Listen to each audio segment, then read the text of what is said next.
नमस्कार। सोने की चमक वही है, बस देखने का नजरिया बदल गया। मुनाफा आपका ही है, बस टैक्स का तरीका बदल गया। यह बात लागू होती है एसजीबी पे।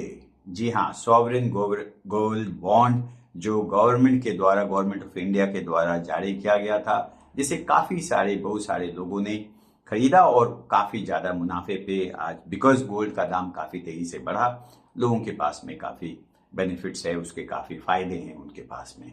लेकिन आज हम बात करेंगे बजट में हुए इसके टैक्स रिलेटेड नियमों में जो बदलाव आए हैं, उनके लिए जो इम्पोर्टेंट न्यूज है उस पे समझने का कोशिश करेंगे। और कोशिश यह होगी, हम समझने का कोशिश ये करेंगे कि कैसे जो जो रिटेल इन्वेस्टर्स है उनके के द्वारा या जिन्होंने भी इस गवर्नमेंट गोल्ड बॉन्ड को खरीदा है, उनके ऊपर टैक्स का जो जो जो कैलकुलेशन होगा, कैपिटल गेन्स का जो कैलकुलेशन होगा, उसमें किस तरीके से चेंजेस आए हैं।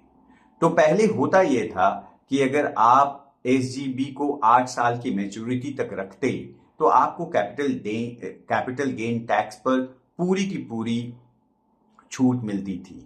तो अब ऐसे समझिए कि यदि किसी ने भी 8 साल तक अगर एसजीबी को रखा, चाहे वो उसने ऑनलाइन खरीदा हो, मतलब कहने का मतलब कि जब इशू हो रहा था उसके बाद खरीदा हो या पहले खरीदा हो, उसके ऊपर कोई भी कैपिटल गेन टैक्स या किसी तरीके का टैक्स उस बेनिफिट पे नहीं देने को था।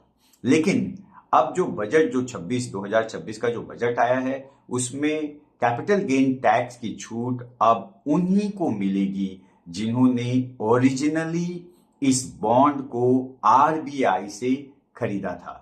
तो ये उन बायर के लिए झटका है, उन बायर्स के लिए थोड़ी सी परेशानी है जिन्होंने ऑनलाइन इसे खरीदा है, बाद में खरीदा है, तब खरीदा है जब ये इशू नहीं हुआ था। तो यदि आपने उस तरीके से एसजीबी या सॉवरेन गोल्ड बॉन्ड या गोल्ड बॉन्ड के रूप में जिसे हम जानते हैं इंडिया में, तो उसका जब मैच्योरिटी होगा तो उसको टैक्स फ्री नहीं होगा, वहां पे टैक्स लगेगा। तो टैक्स ऑब्वियसली तभी लगेगा जब आपने उसमें प्रॉफिट कमाया हो। तो ये तो एक इंपॉर्टेंट बात, यहां ध्यान रखने की बात ये है। अब यहां पे समझने की बात है कि यहां पे एलटीसीजी, जिसे हम लॉन्ग टर्म कैपिटल गेन कहते हैं, तो यदि आपने 12 महीने से ज्यादा के लिए रखा है तो आपको इस पे 12.5% जो आपका प्रॉफिट हुआ है उसका 12.5% आपको इसके ऊपर टैक्स देना होगा।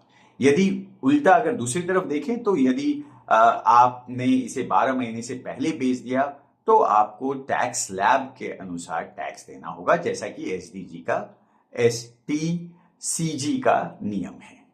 अब समझिए कि आम निवेशक के हिसाब से आपको क्या ध्यान रखना है। तो ध्यान ये रखना है कि ऑब्वियसली यदि आपने इसे सेकेंडरी मार्केट से खरीदा है, ना कि प्राइमरी मार्केट से, मतलब ना कि आपने आरबीआई से खरीदा है, तो निश्चित रूप से जो 12.5% का जो टैक्स है उस पर ध्यान आपको रखना होगा।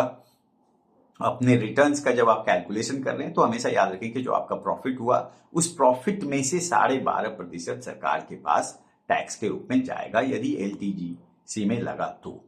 अब दूसरी बात यह भी समझने की बात है, यहाँ काफी इंपॉर्टेंट बात है, need not be said it that way, but then anyway still हमें याद रखना चाहिए कि जो मकसद हो सकता है सरकार का इसमें, वो ये हो सकता है कि सरकार नहीं चाहती है कि कोई भी आदमी गोल्ड बॉन्ड्स को लेकर के स्पेकुलेशन करे, तो उससे एक तरीके से डिस्करेज होगा। और निश्चित रूप से तीसरी इंपॉर्टेंट बात तो यह है, जो हम अपने वीडियो में रिपीट करते हैं, वो यह है कि आप जब भी गोल्ड या किसी भी निवेश की बात करें तो लॉन्ग रन निश्चित रूप से काफी लोग समझ सकते हैं, आप उसके बारे में एक लॉजिकल सोच डेवलप कर सकते हैं, लेकिन शॉर्ट रन हमेशा एक गैम्बल हो सकता है, एक जुआ हो सकता है। तो इस बात को हमेशा आप ध्यान रखें और निवेश करने से पहले निश्चित रूप से फाइनेंशियल एडवाइजर से सलाह जरूर लें। यदि आपको हमारी वीडियो यूजफुल लगी हो तो इसे लाइक करें, हमारे चैनल को सब्सक्राइब करें और आप अपने ऐसे दोस्तों के साथ जिन्होंने एसजीबी खरीदा हो या एसजीबी खरीदने की सोच रहे हो, सॉवरेन गोल्ड बॉन्ड खरीदने की सोच रहे हो, उनके साथ ये वीडियो जरूर शेयर करें। थैंक यू, मिलते हैं अगली वीडियो में।